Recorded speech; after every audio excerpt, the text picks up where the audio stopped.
Paramashivoham. Om Nithyananda. Paramashivoham. Om Nithyananda. Paramashivoham. Om Nithyananda. Paramashivoham. Om Nithyananda. Paramashivoham. Om Nithyananda. Paramashivoham. Om Nithyananda.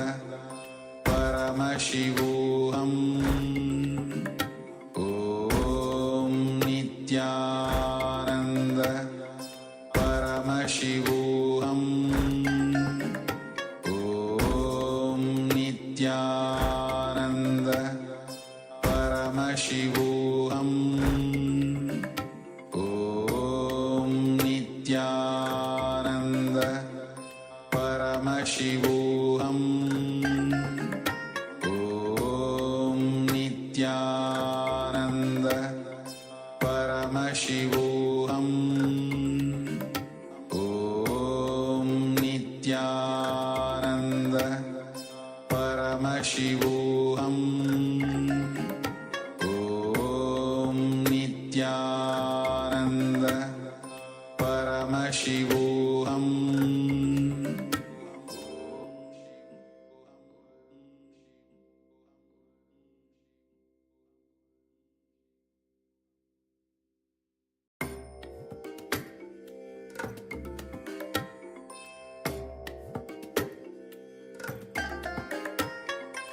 I bless you all. Let you all open all your three eyes and manifest the powers of Mahasadashiva. Om Nithyananda. Paramashivoham. Om Nithyananda. Paramashivoham. Om Nithyananda. Paramashivoham. Om Nithyananda. Paramashivoham. Om Nithyananda. Paramashivoham. Om Nithyananda. Paramashivoham. Om Nithyananda. Paramashivoham. Om Nithyananda. Paramashivoham. Om Nithyananda. Paramashivoham. Om Nithyananda. Paramashivoham. Om Nithyananda. Paramashivoham. Om Nithyananda. Paramashivoham. Om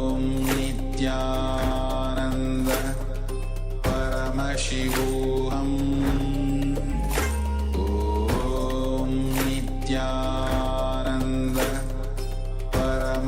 Paramashivoham.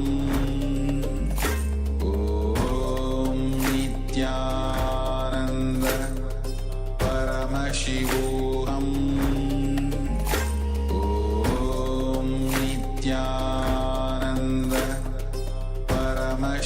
Nithyananda. Paramashivoham. Om Nithyananda. Paramashivoham. Om Nithyananda. Paramashivoham. Om Nithyananda. Paramashivoham. Om Nithyananda. Paramashivoham. Om Nithyananda.